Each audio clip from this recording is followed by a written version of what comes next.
Every year on May 1st, we celebrate International Workers' Day or Labor Day.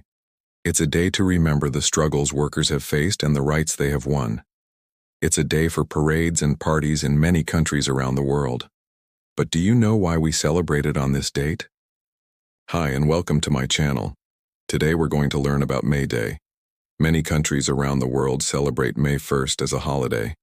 They call it different things, but all these names mean the same thing: a celebration of workers and their rights. Some countries call it Labor Day, others call it International Workers' Day, and in France they call it Fête de Travail, or Festival of Labor.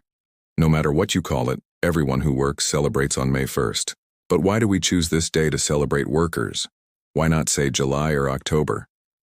Well, let me tell you about an old story that happened a long time ago. Do you know where the name Mayday comes from? Well, Mayday is the name of an old spring festival. People celebrated it a long time ago, before there were any labor unions or laws about how long you could work each day. Back then, people celebrated the arrival of spring and the rebirth of nature. They believed that May was a magical time when animals could speak, flowers could dance, and tree branches would bow down to welcome them.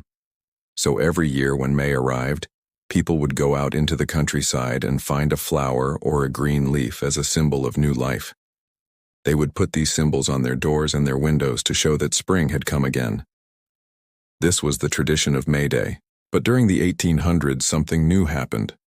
In many countries, workers began to struggle against factory owners. Workers wanted better salaries and shorter hours. But most of all, they wanted an 8-hour workday. That meant that if you worked for 8 hours, you would have time to enjoy your life outside of work. You could spend time with your family, play sports, or just relax. But many factory owners did not want to give workers an extra day off. They liked having workers who were tired and desperate for money. That way they could work long hours without complaining. So workers started a movement to remind everyone that 8 hours was enough. They organized marches and rallies and asked people to join them. In 1856, workers in Australia made the first big push for an 8-hour workday. In America, the movement started in Chicago. In those days, Chicago was a busy industrial city. Many workers were immigrants who worked in factories and shipyards. They lived in crowded apartments and worked long hours. But one day in 1886, workers at a big factory went on strike. They wanted an 8-hour workday and a collective bargaining agreement.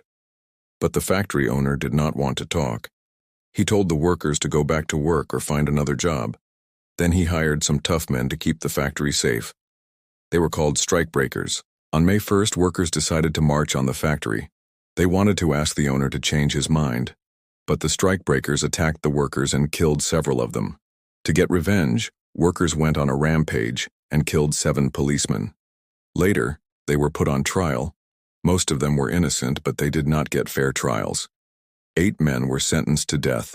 4 of them were hanged. That event became known as the Haymarket Affair.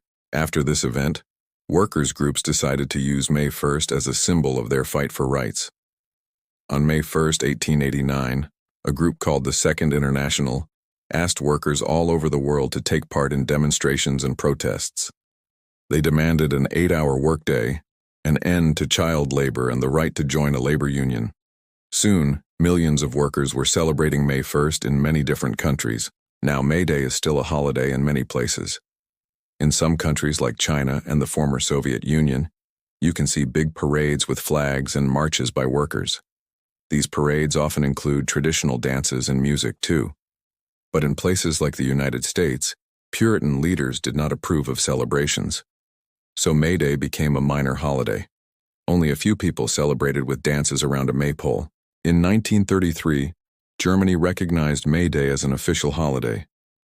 This was a strange move because just 2 years before, Hitler had come to power and banned all labor unions. But even though it was a holiday, no one was allowed to celebrate.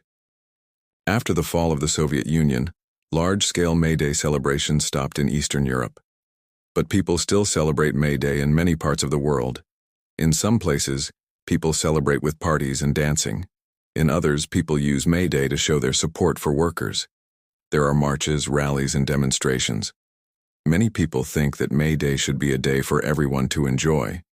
It should not be a day for protesting. But workers believe that if they make some noise, politicians will listen to their demands. We know a lot of facts about Mayday, but do you know about May? What does this word mean? May is an international distress call. When pilots or sailors are in danger, they repeat the word 3 times. May, May, May. This gives other people enough time to understand what's happening and offer help. This practice began in 1923. An English aviator named Frederick Mockford wanted to find a word that was easy to understand. It had to be short and start with a strong sound. He chose the French word Mayder, which means help me. That's how we got the word Mayday. And that's all we have for today. If you liked this video, don't forget to subscribe so you can watch more videos. Also, please leave us a comment below. We would love to hear what you think. Thank you for watching. See you next time.